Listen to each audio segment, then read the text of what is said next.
Bismillahirrahmanirrahim. Assalamualaikum warahmatullahi wabarakatuh.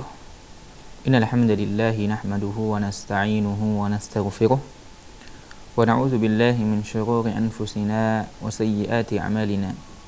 Man yahdihillahu fala mudilla lahu wa man yudlil fala hadiya lahu. Asyhadu an la ilaha illallah wahdahu la syarika lahu wa asyhadu anna Muhammadan 'abduhu wa rasuluh. Ikhwatal iman yang dimuliakan oleh Allah Subhanahu wa taala. Pada kesempatan yang mulia ini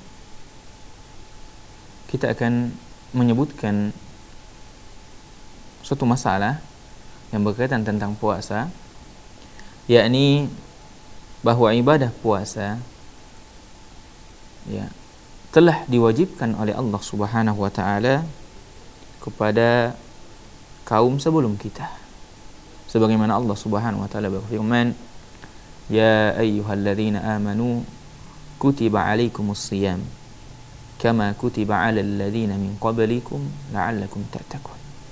Wahai orang-orang yang beriman, kutiba alaikum as-siyam, diwajibkan atas kalian untuk melaksanakan puasa, kama sebagaimana kutiba alal ladzina min qablikum la'allakum tattaqun, telah diwajibkan atas orang-orang sebelum kalian agar kalian bertakwa.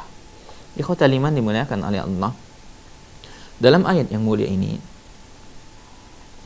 yang pertama Allah mengatakan kutiba alaikumus shiyam, telah diwajibkan atas kalian untuk melaksanakan ibadah puasa. Wajib atas kalian untuk berpuasa.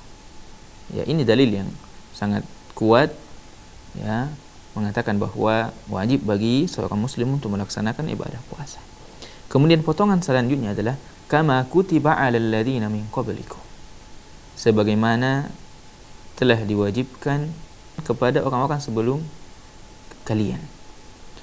Naam, yang dimuliakan oleh Allah Subhanahu wa taala, ikhwatal iman, ya, mengenai umat sebelum Islam yang Allah maksud di dalam ayat ini, ya, yang dimaksud adalah ahli kitab dari kalangan Nasrani.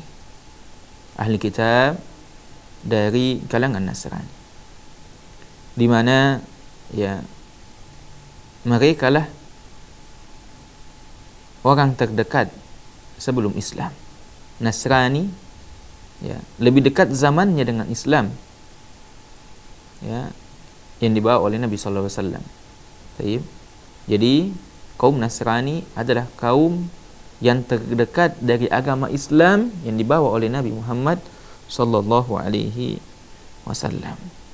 Adapun ya tata cara mereka di dalam melaksanakan ibadah puasa ya, di antaranya adalah tidak adanya syariat makan sahur.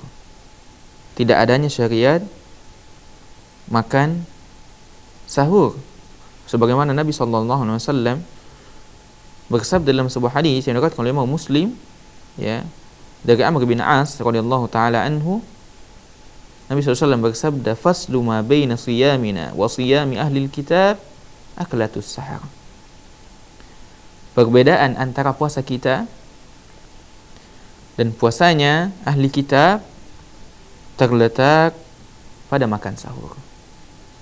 Ya, terletak pada makan sahur, di mana ya tidak disyariatkan bagi mereka untuk makan sahur. Begitu pula mengenai bentuk puasanya ya. Bentuk puasa yang mereka lakukan adalah meninggalkan semua perkataan. Mereka berpuasa ya, dan meninggalkan seluruh ucapan. Tidak boleh berbicara.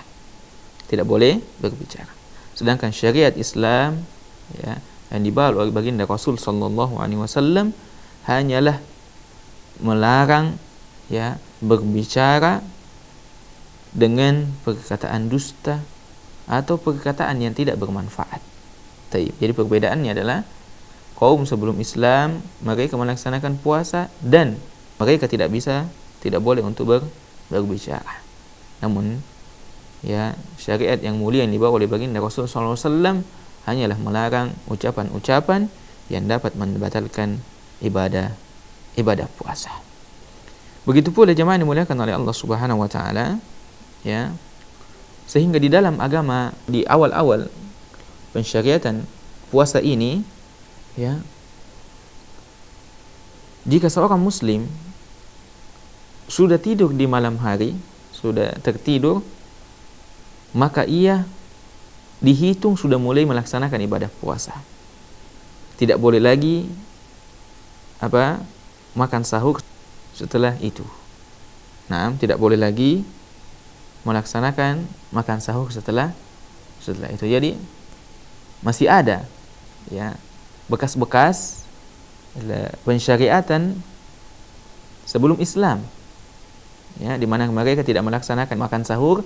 Maka di awal-awal pensyariatan puasa, ya, juga seorang muslim apabila melaksanakan puasa dan dia sudah mulai tertidur di malam hari, maka disitulah dihitung dia mulai melaksanakan ibadah puasa dan dia tidak disyariatkan, ya, untuk makan sahur. Ya, ikhwatal iman dimuliakan oleh Allah Subhanahu wa taala. Dan pembahasan selanjutnya adalah bagaimana seorang muslim agar mendapatkan pahala yang sempurna dari ibadah puasa yang ia lakukan. Bagaimana seorang muslim dapat mendapatkan pahala yang besar dari ibadah puasa yang ia lakukan. Sebagaimana yang disebutkan oleh Syekh Abdullah bin Shalih Al-Fauzan, ya, dalam kitab Minhatul A'lam, ya, Syarh Bulughul Maram, beliau menyebutkan bahwa untuk mendapatkan manfaat, faedah yang sangat besar dari ibadah puasa, ya, maka ibadah puasa tersebut harus dilakukan secara maksimal. Orang yang berpuasa melaksanakan ibadah puasa harus meninggalkan hal-hal yang diharamkan oleh Allah. Ya, puasa yang dilakukannya harus menahan diri dari makan, dari minum, dan mencampuri istri, ya. Begitu pula pendengaran, penglihatannya juga harus ikut ditahan, juga harus ikut berpuasa, ya, dari yang diharamkan oleh Allah Subhanahu wa ta'ala. Begitu pula aktivitasnya. Ya, tidak boleh terjatuh dalam sesuatu yang diharamkan oleh Allah Subhanahu wa ta'ala. Dan selanjutnya waktu-waktunya di dalam melaksanakan ibadah puasa, ya, dia harus menjaganya. Dia harus menjadikan waktu-waktu sepanjang ibadah puasa tersebut, ya, digunakan untuk beribadah kepada Allah, digunakan untuk berzikir, digunakan untuk membaca Al-Quran, digunakan untuk melaksanakan sholat, memuji Allah Subhanahu wa ta'ala. Maka dengannya, ya, dengan melaksanakan hal-hal ini, maka seorang muslim dapat mencapai pahala puasa yang sempurna dari Allah Subhanahu wa ta'ala. Wa sallallahu wasallam ala nabiyyina Muhammad wa ala alihi wa ashabihi ajma'in. Wassalamu alaikum warahmatullahi wabarakatuh.